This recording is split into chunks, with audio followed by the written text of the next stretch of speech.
I'd had dinner that evening, and I was over in the hospital at the pharmacy talking with the pharmacist. And I told him, well, things have been so quiet, I think I'm going to go back to my tent and write some letters.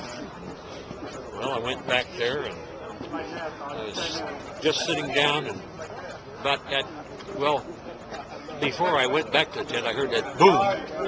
And so I went back to the tent, and our XO came in, and he says, heads up. He says, a scud just hit the barracks.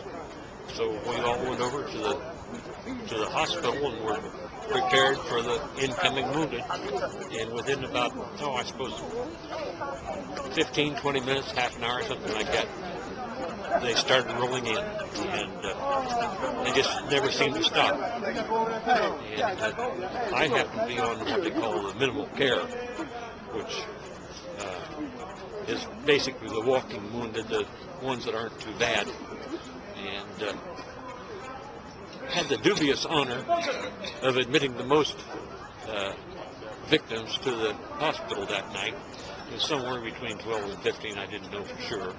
What were you feeling emotionally when you saw these individuals coming in the condition in which they were being brought into you?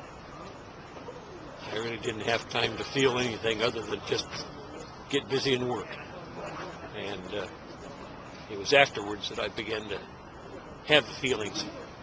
And the next day, I think it was, or a day or two later, this young lieutenant came into my office.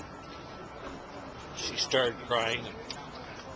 She says, I just couldn't do enough.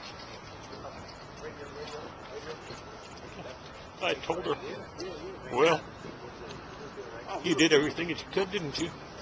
She says, yes. I says, no one can ask anymore. As you can tell, it still gets me, too. And stop by every once in a while here just to look at the memorial.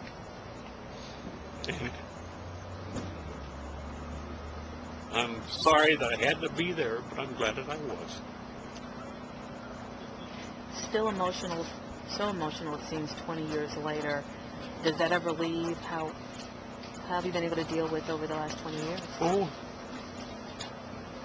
the only reason that I keep on going is because I know I was there and I did what I could.